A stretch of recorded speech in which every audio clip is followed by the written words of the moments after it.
questions for Novak, please?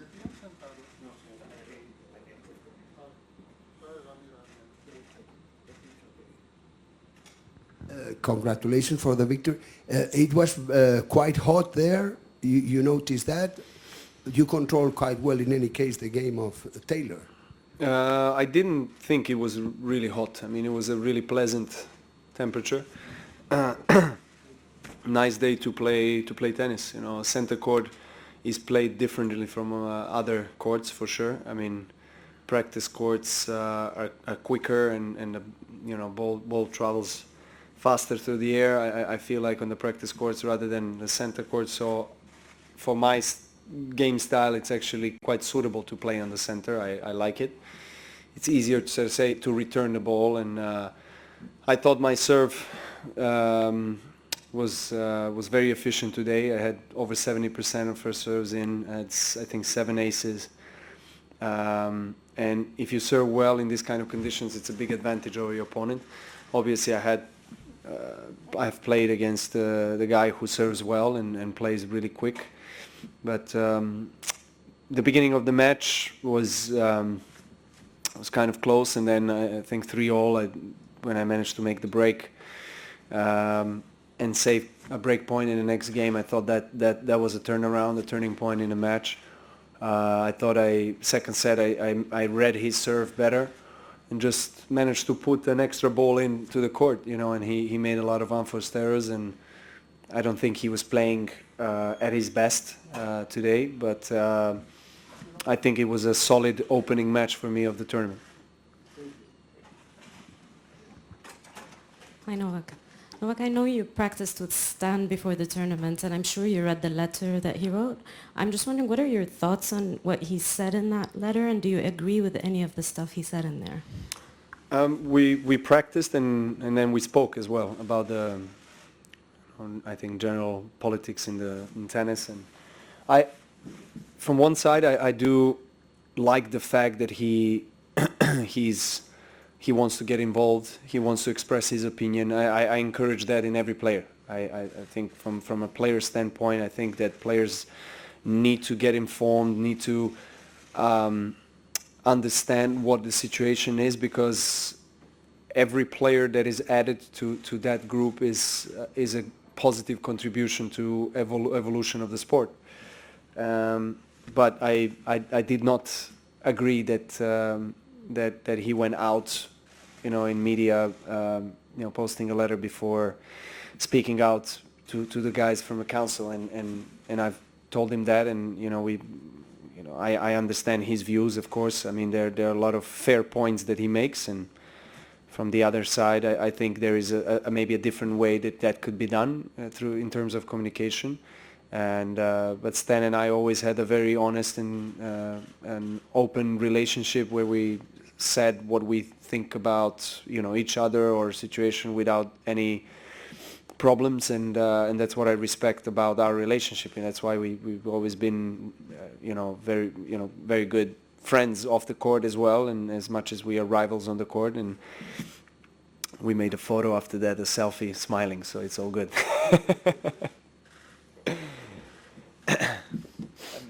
One part of that letter was, he used the phrase that silence is complicity, and I think a lot of people from outside of the sport have really kind of looked into this story and be like, why is no one from tennis making a big stand? Why are there no statements? Why has it got to the stage where a week later Gimelstob is stepping down, rather than someone saying, well, no, you've been convicted of this is a high profile role and you need to act better than that? You know, do you agree with that notion that silence is complicity, and that maybe a better stance should have been taken, or at least a stance sooner? No, not in this particular situation, because I've been involved, so to say, in the whole process. I understand what is going on behind the stage and behind the curtains, and so, you know, there is just a lack of information, and I think that that can be dangerous at times, and in a way that, you know, people make stands and statements and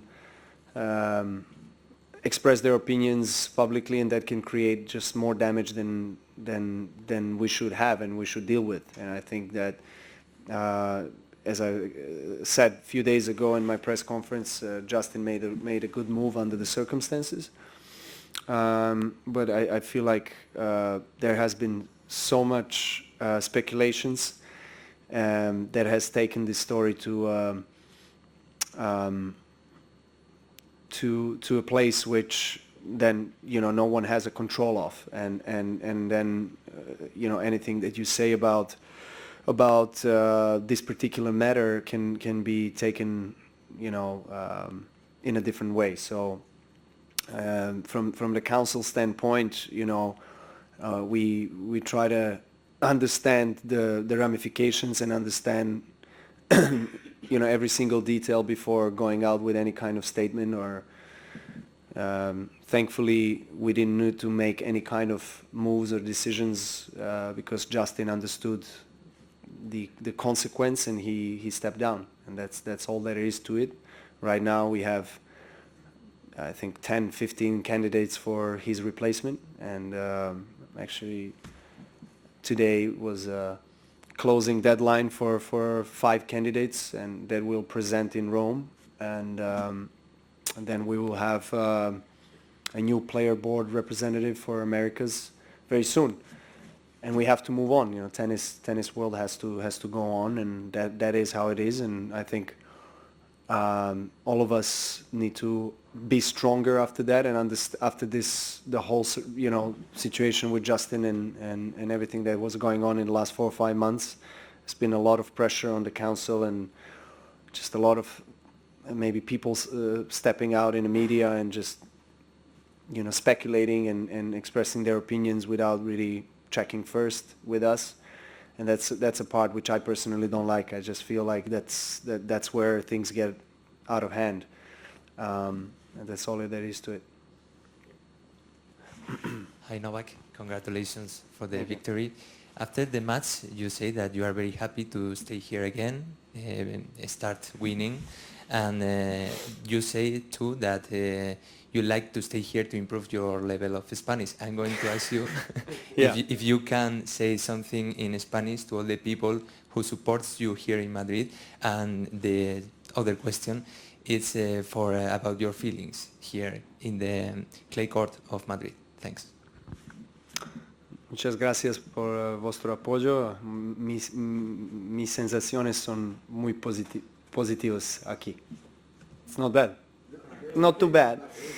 And of course Madrid is one of the most important biggest tournaments we have in sport, and with Roger being back on clay and playing this tournament, all the biggest and the best players in the world are here, so that makes the competition even stronger. And I look forward to it. I look forward to having hopefully a long and successful week.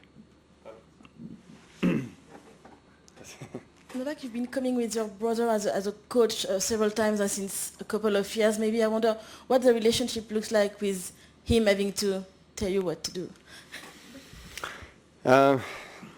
It's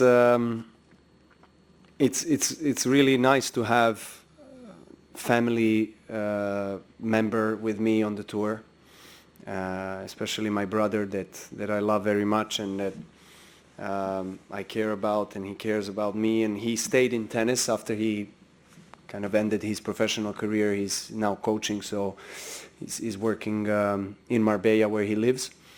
When